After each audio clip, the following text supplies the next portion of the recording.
What if telling the truth meant losing everything? It began with silence, not a quiet born of peace, but the heavy hush that follows the crossing of a line not meant to be breached. Over decades, a pattern unfolded. An unsettling rhythm of voices raised, then crushed. Stories too strange to believe, yet too consistent to ignore.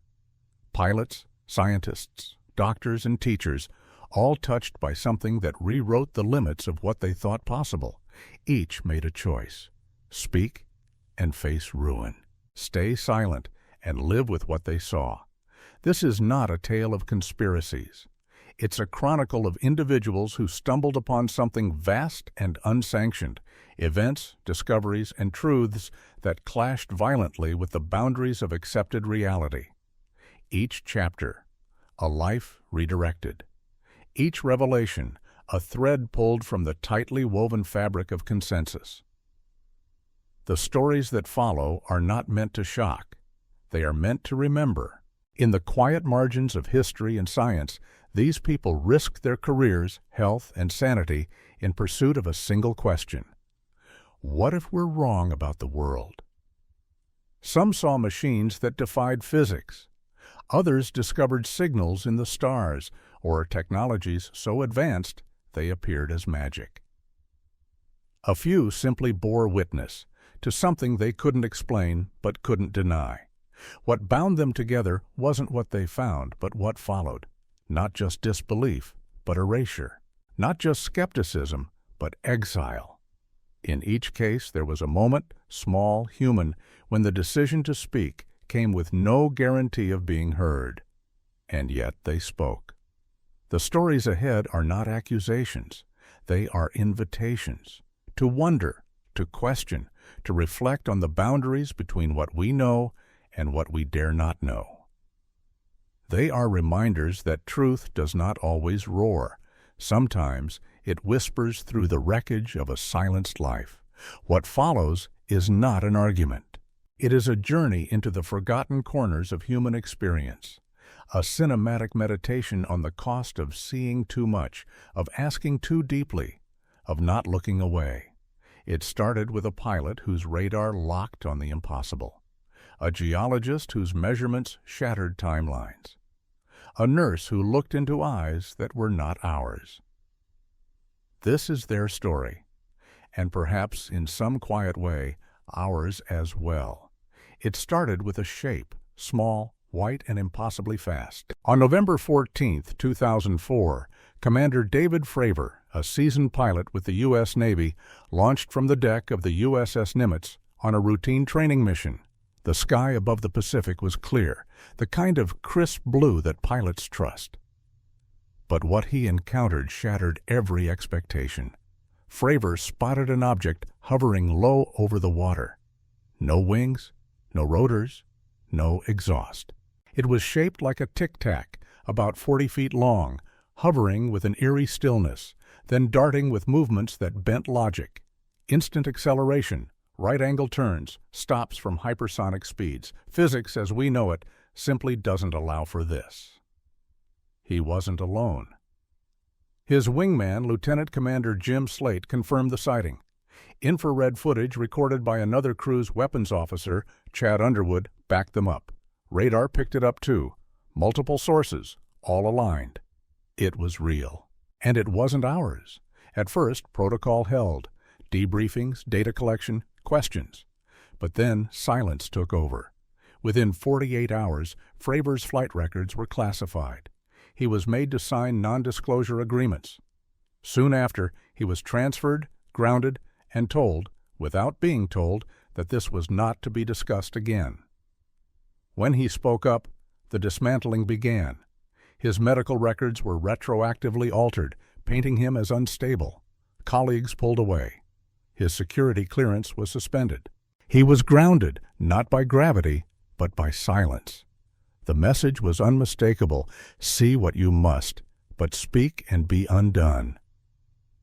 Years later, when Fravor came forward publicly, pieces of his story were corroborated by now declassified Pentagon footage. But the damage had already been done. His reputation was fractured. His career derailed.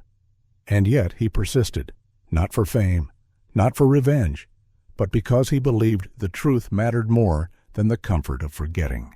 What makes a nation hide what it cannot explain? Is it fear of public panic?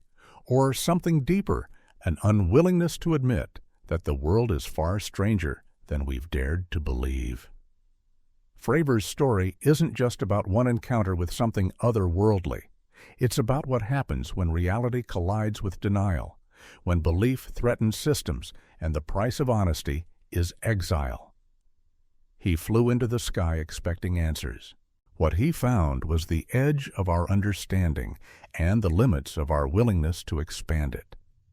What else hovers there, just out of reach, waiting for us to stop looking away? The stone tools didn't lie, but the silence that followed spoke volumes. In 1973, Dr. Virginia Steen-mcintyre, a rising geologist with the U.S. Geological Survey, stood on the dusty terrain of Hueyatlaco, Mexico, surrounded by fragments of history. Her team was tasked with dating artifacts unearthed from the site: blades, scrapers, human-crafted tools buried deep within layers of ancient volcanic ash. What her instruments revealed was astonishing: 250,000 years old. Not 10, not 20, 250,000. The implications were seismic. These artifacts, if dated correctly, would rewrite everything we thought we knew about human migration to the Americas. She triple-checked the results, then checked them again. Uranium series dating, fission track analysis, hydration testing, they all aligned. The numbers didn't budge. The reaction, however, was immediate and chilling. The academic journal that had initially accepted her paper abruptly reversed course. No scientific rebuttals, no new data, just silence and withdrawal. Her findings, they said, were too controversial. Then the doors began to close. Her funding vanished. Invitations to conferences stopped coming. Colleagues distanced themselves, as if proximity to her data might contaminate their credibility. She was reassigned within the Geological Survey to projects that had nothing to do with archaeological dating. When she spoke out, the whisper campaign began. Anonymous critiques questioned her competence. Articles misrepresented her methods. She became a cautionary tale in academia. Not for getting the science wrong, but for challenging the story too boldly. And yet, other geologists quietly confirmed her results. Quietly, because they'd seen what happened to her. Years passed, then decades. Eventually, newer technologies confirmed what she'd found all along. Humans may have been in the Americas far earlier than previously believed. But by then, her career had long since been dismantled. No apology, no restoration, just quiet vindication in the margins of history. Steen-mcintyre's story isn't about one set of artifacts. It's about the price of questioning orthodoxy, the invisible line between curiosity and career suicide. The way science, for all its ideals, can sometimes resemble a fortress, not a frontier. What if the gatekeepers of knowledge are sometimes more interested in keeping the gates closed than in discovering what lies beyond them?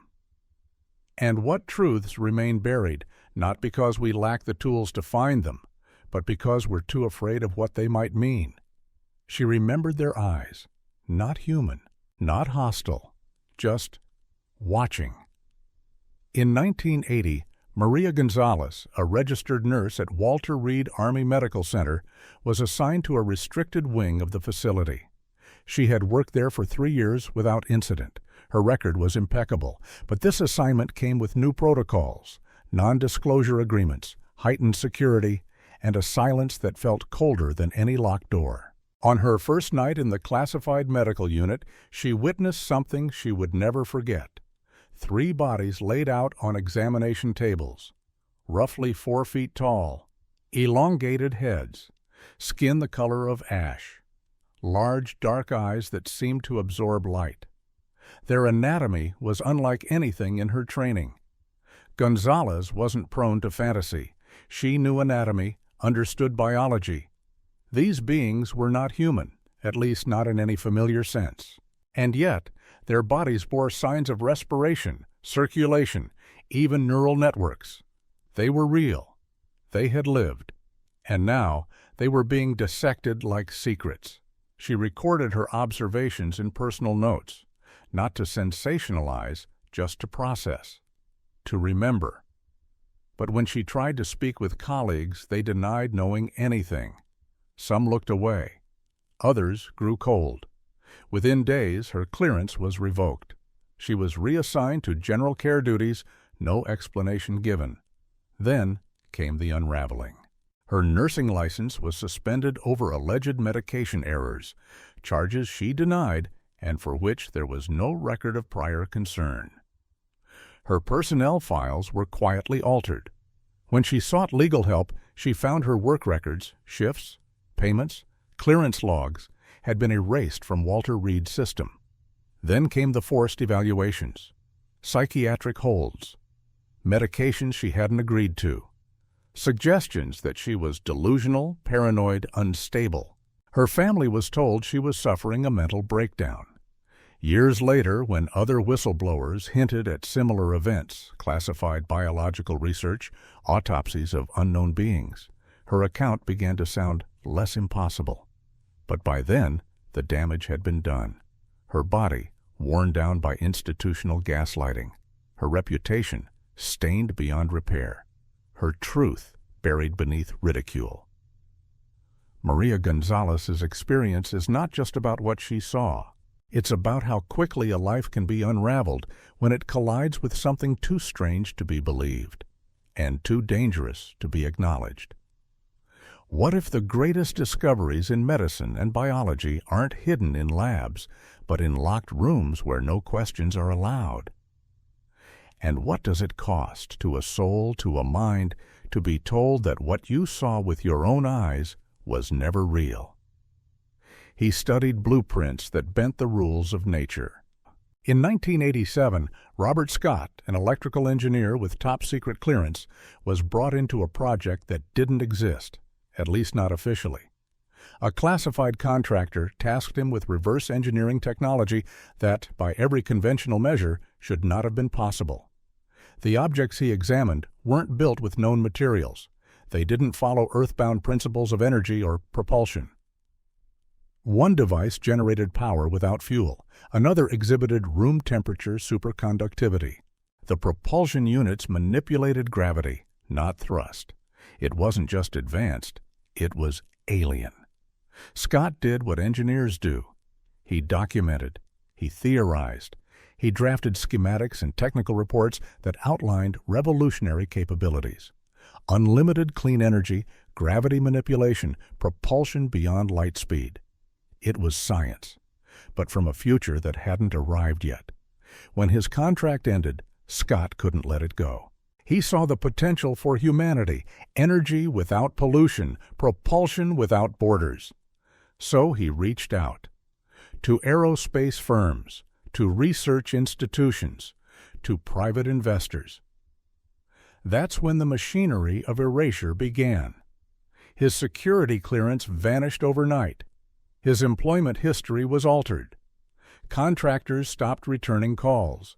He became radioactive in the professional world. Allegations of misconduct, none of them true, began to circulate. Then it got worse. His Social Security and education records were changed. His professional certifications were revoked over fabricated violations. Articles he'd written vanished from technical journals. Colleagues were told to deny he ever worked with them. Agents came without warrants. They seized his notes, his devices, even his home computers. When he applied for patents based on what he'd learned, they were blocked for reasons of national security. He watched, years later, as companies unveiled new energy systems and propulsion concepts suspiciously close to what he had once mapped out in secret labs. But his name was gone. His work, claimed by others, he had been erased, methodically, completely. Robert Scott's story is not just one of suppression. It's the story of a mind made to vanish, Not because he lied, but because he knew too much. What if the future is already here, hidden behind locked doors and revoked clearances? And what happens when the price of discovering that future is losing your own past? She followed the footnotes of war until the margins began to bleed. Dr. Eleanor Watson was a respected World War II historian, meticulous in her scholarship, revered for her commitment to original sources. In dusty archives, she traced the paper trails of battles, treaties, and the human cost of global conflict. But one day in the quiet rows of the National Archives, she noticed something unusual. Primary documents that didn't match the official accounts. Military dispatches, diplomatic cables, casualty logs, all containing details that had been erased or rewritten in the public narrative. A battle that was supposedly won had, in one version, been a near disaster. Civilian deaths were scrubbed. Political deals that shaped the post-war world were missing entirely from official records. She cross-referenced. She verified. She authenticated. The pattern was unmistakable. Historical revision at the highest levels. Not just accidental omissions, but systemic, intentional falsifications. When she submitted her findings to historical journals, she expected controversy, but not exile. The journals declined to publish. Conferences rescinded her invitations. University panels quietly revoked her speaking opportunities. Then came the character assault. Anonymous critiques accused her of revisionist propaganda. Articles questioned her mental stability. She was labeled a conspiracy theorist, one of the worst accusations in the realm of academic respectability. Publishers refused her manuscripts. Funding evaporated. Colleagues stopped returning her calls. Most chillingly, access to her sources disappeared. Archives closed their doors. Documents she had handled vanished or were reclassified. Libraries claimed restoration or security clearance updates. The paper trail she had so carefully constructed was being undone, document by document. She wasn't the only one. Whispered stories from other researchers hinted at similar fates. Historians who had stepped too far outside the accepted boundaries of memory and been quietly pushed aside. Dr. Watson's crime was not deception. It was precision. She dared to ask if the stories we tell about our past are curated not for truth but for comfort, for politics, for power. What if history is not just written by the victors, but edited by the caretakers of belief? And if we no longer trust the record of the past, what does that mean for the future we think we're building? The signal came from the stars, structured, deliberate, intelligent. Dr. Sarah Chen was an astronomer at NASA's Goldstone Deep Space Communications Complex, where the whispers of the cosmos were translated into data and meaning. During a routine observation of the Vega system, she detected something strange. It wasn't noise. It wasn't a pulsar. It was a pattern. Prime numbers, mathematical constants, error-correcting codes, layered structures in the radio signal that no natural phenomenon could produce. This wasn't a burst of radiation. It was a message. Chen did what any good scientist would do. She documented, she double-checked. She submitted a report and requested independent analysis. At first, NASA responded with excitement, authorizing further investigation and allocating more observation time. Then, as verification mounted, everything changed. Her access to data was suddenly revoked, her security clearance suspended. The research project was shut down without explanation. When she pressed for answers, she was transferred, off telescope duty into administrative obscurity. But she couldn't let it go. She reached out to fellow astronomers, attempted to speak at conferences. Doors closed. Phones went silent. Then came the discrediting. Allegations of data manipulation. Claims she misunderstood cosmic phenomena. Suggestions she was emotionally unstable, grasping at fantasies. Her professional reputation, once spotless, was now tainted by whispers and winks. Others tried to help, at first. But when they asked for access to the telescope logs, they were told the data was classified. National security. Even Chen's Freedom of Information Act requests were denied. The files, she was told, didn't exist. Her notes, her recordings, her research, all gone.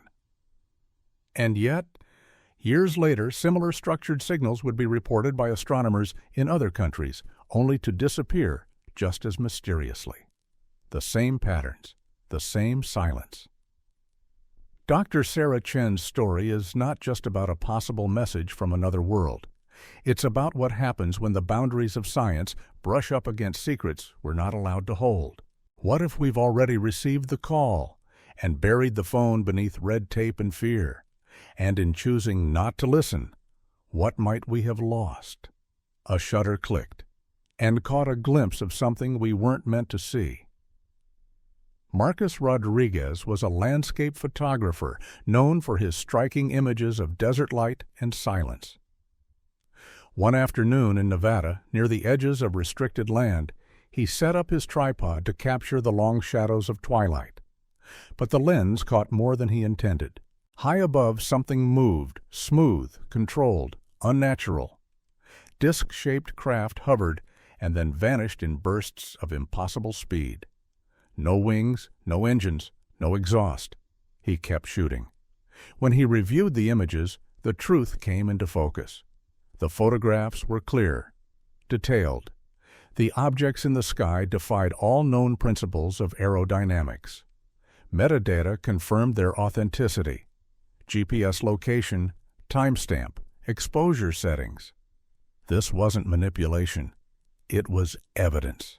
Rodriguez reached out to news outlets, aerospace companies, independent scientists. He believed the images could change everything. Then came the knock. Federal agents raided his home. They seized his cameras, memory cards, hard drives, every piece of equipment. He was detained under accusations of photographing a classified military site. During questioning, they didn't ask about trespassing. They asked what he saw, who else had seen it. Released without charges, Rodriguez returned to find his life dismantled. Clients canceled contracts. Galleries removed his work. Online portfolios were wiped. He had been labeled, quietly but effectively, as unstable, untrustworthy. He tried to return to the site, to recapture the images, but access was now blocked. Patrols swept the area. The sky was silent. Even backup files stored in the cloud had been deleted. And when he attempted to exhibit his remaining prints, he was met with legal threats. National security violations, they said. Rodriguez became a ghost in the photography community. His work erased.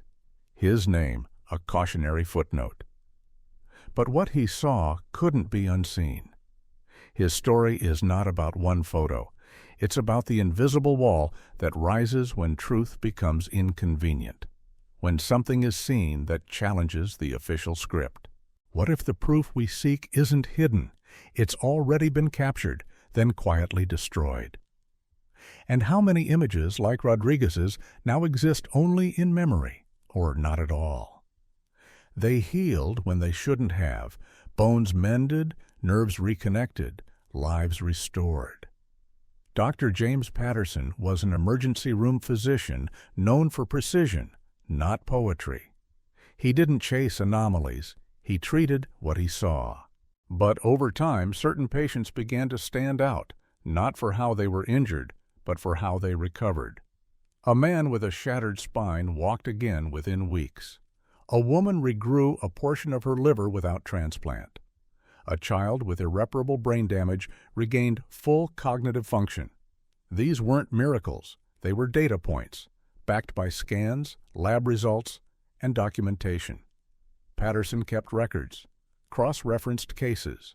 He noticed commonalities, unusual cellular activity, immune responses beyond known biology, recovery times that defied textbooks.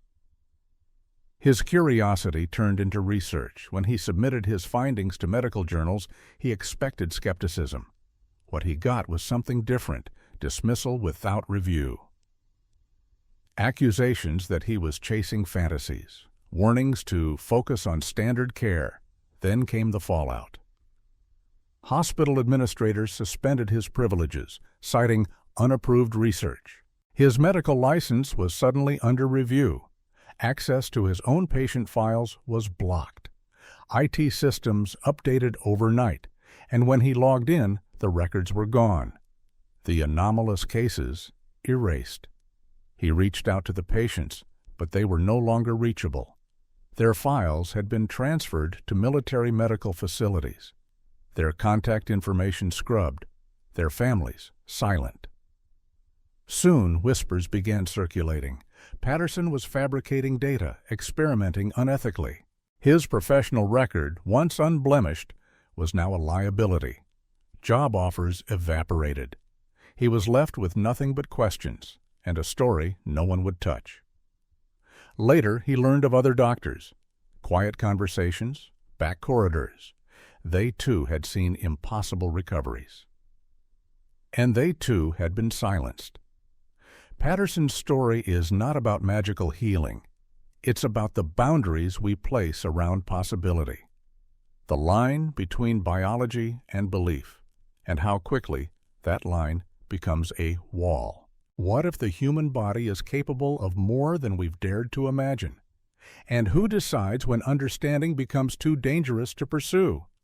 The budget numbers didn't add up, but the truth behind them was even stranger. Lisa Martinez was an investigative journalist known for her precision and tenacity. While digging through government financial records, she found inconsistencies, classified research projects receiving billions with no public oversight. Curious, she filed Freedom of Information requests, interviewed sources, and began to follow the trail. What she uncovered read like science fiction. Programs focused on human consciousness manipulation, time perception distortion, and the amplification of psychic abilities. Declassified memos hinted at success in remote viewing, telepathy, and precognitive experiments. Initiatives once mocked as fringe, now quietly funded and operational. Martinez's sources were credible. Former intelligence contractors, neuroscientists, and test subjects who described bizarre trials involving electromagnetic fields, psychoactive drugs, and neural implants. The implications were staggering, not just for national security, but for the nature of consciousness itself. She prepared a series of articles. Her editor at a major publication showed initial interest. Then, silence. The articles were shelved, meetings canceled. Suddenly, she was a liability. One by one, her assignments disappeared. Publishers turned cold. Friends in media distanced themselves. She was labeled unstable, accused of promoting unsubstantiated theories. Her reputation, once respected, was now radioactive. Then her sources began to vanish, transferred, retired, or threatened into silence. One whistleblower told her in a trembling voice, "They know we talked. They always know." Undeterred, Martinez launched an independent media platform, but the digital world proved no safer. Hosting services shut her down. Payment processors blocked donations. Social media flagged her content as disinformation. It was as if someone had flipped a switch. Even her internet presence began to vanish. Articles disappeared from archives. Her name stopped appearing in search results. Martinez's story is not about conspiracy. It's about control. The control of information, of narrative, of the very idea that some truths are too disruptive to be known. What if the limits of the human mind aren't natural but imposed? And if consciousness can be shaped, stretched, or silenced, who decides what we are allowed to become? The chalkboard was clean, but something in the air felt electric. Robert Kim, a high school physics teacher, loved watching his students wrestle with the universe. They were gifted, sharp, curious, unafraid to ask questions. One day, during a lab experiment involving electromagnetic fields, something unexpected happened. The instruments twitched in response to nothing visible. But it wasn't nothing. Kim noticed a pattern. When certain students focused intensely, the lab equipment responded, oscillations shifted, random number generators leaned toward order, circuits flickered as if touched by invisible hands. Intrigued, he ran tests, eliminating variables. What remained was consistent and strange. The students appeared to be influencing the physical world with thought alone. He documented it all: video recordings, logs, statistical analysis. The effects were small but measurable, repeatable, not magic, not mysticism, something else. Kim submitted his findings to academic journals. He expected caution, maybe curiosity. Instead, he was told the subject was outside the bounds of legitimate inquiry. Conferences refused his proposals. Emails went unanswered. Then came the crackdown. His school district launched an investigation. Accusations of pseudoscience, claims he was endangering students, alleged parental complaints, none substantiated. His access to the lab was revoked, equipment confiscated. Eventually, his contract was terminated. Attempts to continue his research elsewhere were blocked. He discovered that quiet warnings had been issued to other institutions. Don't hire him. Don't touch the topic. Even his data was erased. Files deleted, videos lost. Only fragments remained, scattered across forgotten drives, disconnected from context. Most disturbing of all, the students who had shown these unusual abilities were quietly transferred to other schools. Their families relocated, their names removed from official rosters. As if they'd never been there. Kim wasn't just silenced. His discovery had been unmade. His story isn't about telekinesis or science fiction. It's about potential, the possibility that human consciousness might be more than we've dared to measure, and the fear that follows when that possibility becomes real. What if our minds can touch the world in ways we don't yet understand? And why are we so quick to erase those who begin to understand it? The truth didn't come with a warning. It came with a whisper and a file marked classified. Commander David Fravor had seen something that changed him. Dr. Virginia Steen-mcintyre had measured time in a way that history refused. Maria Gonzalez had walked into a room and emerged into exile. Each one in their own field crossed an invisible threshold, a point beyond which reality became dangerous. And they weren't alone. There was Robert Scott, whose engineering blueprints foreshadowed technologies that would appear years later under different names. Dr. Watson, whose historical revisions read like forbidden maps of the past. Sarah Chen, who heard the sky speak and was told to forget its voice. Marcus Rodriguez, who captured what should have been impossible and paid for it with silence. What ties them together is not a single event, but a pattern, a choreography of erasure. First, a discovery. Then the tightening grip, non-disclosure agreements, professional reassignment, vanishing records, followed by character dismantling, mental health allegations, fabricated misconduct, colleagues warned, opportunities withdrawn. In the end, isolation. Again and again the cycle repeated. From consciousness research to anomalous healing, from psychic phenomena in classrooms to journalists uncovering programs that never existed on paper. They came from different worlds: military, academia, medicine, media. But they all touched something fragile, something powerful. Not a threat in itself, but a threat to the stories we're told.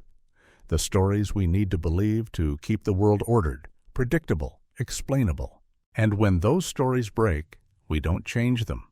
We silence the ones who break them.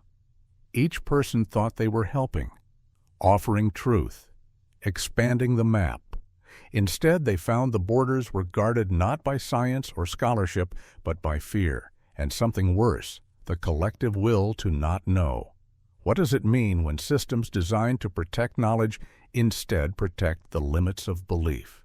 And how many voices have been quieted, not because they were wrong, but because they were inconveniently right? In every silence there is a signal waiting to be heard. Across continents and decades, the pattern remained unchanged. The geologist exiled for ancient truths, the pilot grounded for impossible flight, the photographer erased for capturing the unacknowledged, the doctor discredited for recording recoveries that defied biology. Each tale began with curiosity and ended in exile.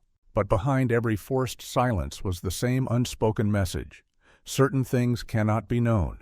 It's not just the discoveries themselves that frightened institutions. It was what they implied.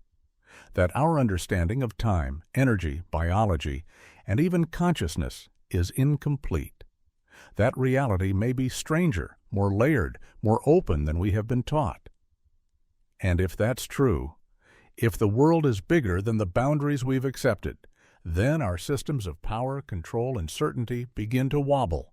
What's remarkable is not just that these witnesses were silenced, it's that so many others helped do the silencing. Editors, colleagues, agencies, administrators, not all acting out of malice, but out of fear, out of loyalty to the comfort of the known. And yet, truth has a rhythm. It echoes. It waits. Sometimes it finds its way through whispers, through forgotten notes in a drawer, through old footage rediscovered, or through voices like these, tattered but still standing. These are not stories of defeat. They are stories of resistance, because every time someone chooses to speak, even when they know what it will cost, they are widening the frame of what we are allowed to imagine. They are planting a flag, not on some alien terrain, but on the very idea that truth matters, not as dogma, but as invitation. What else is out there, on the edges of science, history, and human experience, that we've refused to see? And what would happen if, instead of shutting the door, we simply said, "Tell me more"? They were not prophets or rebels, not heroes in the traditional sense. They were teachers, scientists, pilots, engineers, ordinary people caught in extraordinary moments, and when those moments asked for silence, they answered with truth. In the end, that truth cost them nearly everything. Some lost careers, others their health, their identities, their place in the world. Their stories were not written in headlines, but in closed personnel files, retracted journal articles, missing video footage, and vanished credentials. Their lives became cautionary tales for those who dared to notice too much. Yet here they are, remembered not for what they were told to forget, but for the simple act of remembering anyway. This is not a call to believe every strange tale. It is not an invitation to abandon reason. It is a challenge to consider that certainty is often more dangerous than doubt. That mystery is not the enemy of truth, but its companion. For if we erase every anomaly, silence every witness, and bury every inconvenient question, we are not protecting knowledge. We are entombing it. The witnesses you've met in this journey remind us of something deeper than data or evidence. They remind us of the courage it takes to stand alone in a room where the facts no longer align with the story on the wall. To say, "I saw this," even when the world replies, "No, you didn't." In a time where narratives are polished and dissent is often pathologized, their voices are lanterns in the fog. They did not seek glory. They sought understanding. So we close with a question, not an answer. What if the limits of our world are not physical, but chosen, bound not by what is real, but by what we allow ourselves to see? The future will not be shaped solely by new discoveries, but by our willingness to listen to those who find them, even when, especially when, it's easier to look away.